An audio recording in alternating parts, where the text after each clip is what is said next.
Fierce, fearless and refreshingly authentic, Varalaxmi Sarathkumar has carved her space in Indian cinema with powerful, stereotype-defying roles. In Rizana, a caged bird, she takes on the complex role of Dr. Rani Chelvam. We speak with Varalaxmi about cinema, conscience and choosing roles that demand more than performance. On Kaleidoscope, let's talk today. I asked her how she prepared for her character in the movie, which is both deeply empathetic and professionally objective. I generally don't prepare for a role. I do my lines, which is important. I like to have my lines prior to the shoot. That's important to me, that I know my lines. And usually when there's something about when I get into character and I get into the costume, and when I hear the words action is when the magic happens. So I can't lie and say I did this and I did that. Honestly, I didn't do, because I came from another film shooting. So the only thing I did do was know my lines. Rani is a very composite figure. Yes. It's part activist, part medical professional, part moral conscious. Yes. Did portraying her change the way you actually view justice and empathy in real life? You know, justice is a very funny system, because in every part of the world, justice seems to be different, and to every person, justice is different. So what I think of as justice may not be actual justice. So I could be worse, I could be lesser, but then, that doesn't, I think, affect your personal opinion. But in the film and in her particular story, what was done is what is being told. So how much awareness is caused because of the story, I think, is what is important. So this is your first time in a Sri Lankan film? Yes. With a Sri Lankan director? Yes. And a Sri Lankan story? Mm-hmm. So they are all game changers in their own right. Yes. What has your experience in Sri Lanka been like? It's been absolutely amazing ever since, actually since the moment I landed to the shoot, to everything has just been seamless and flawless, and the people are so warm, and so many people coming up to me and saying they're fans of my work. All that is just very, very warm, and the hospitality has just been absolutely fantastic. So I've just been having a very, very good time. I don't feel like I'm on shoot, I feel like I'm on vacation. Your roles, you've played very bold, fierce women, some in law enforcers, social crusaders. Yeah.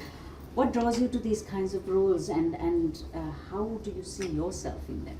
I think more importantly, what draws the directors to me is the question, because I don't know why. Maybe I just give out this vibe that I'm an extremely, because the minute they see me, they think of only law officer, or, it's always very strong. It's not that, yeah, of course, as a personality, yes, I'm strong, but in the filmmaking world, I think maybe there's nobody else to do these kind of roles. And also, I think when they see me, they automatically put two and two together, and they tend to, I think, project it on cinema. So I think that's the reason I think people also find me suitable for these kind of roles. I think that's the other way. It's not that I go looking for them, but it comes to me naturally.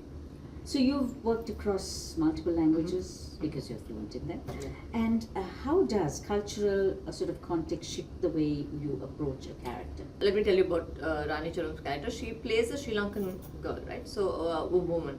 So what I did from my side was try to do my best in trying to get the Sri Lankan Tamil dialect, because they have a little bit of a twang that happens in the dialogues, right? So I did my best to try, and I mean, of course, I'm not fluent in their language, but then I tried to do my best in that. So that was where my input came in, and my when you said how did you prepare, that was what was the only change that I did. Yeah.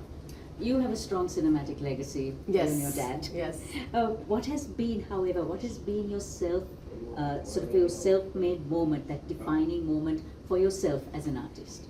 I think my entire journey, because I'm very proud to say that I have not taken a lending hand or a helping hand from anyone in the industry, and if I've come here, I've come here on my own, and I think my dad has also accepted that on various stages, saying that that she did this all by herself. So I think right from the first moment I entered cinema up till now, I think is a very proud moment for me.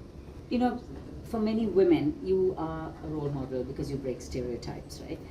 What's your message to women who are often told just to tone it down and fit in? I don't say tone it down and fit in is the right words, but the thing is, I think stick to who you are, believe in who you are, and if you believe something is true, then go with it.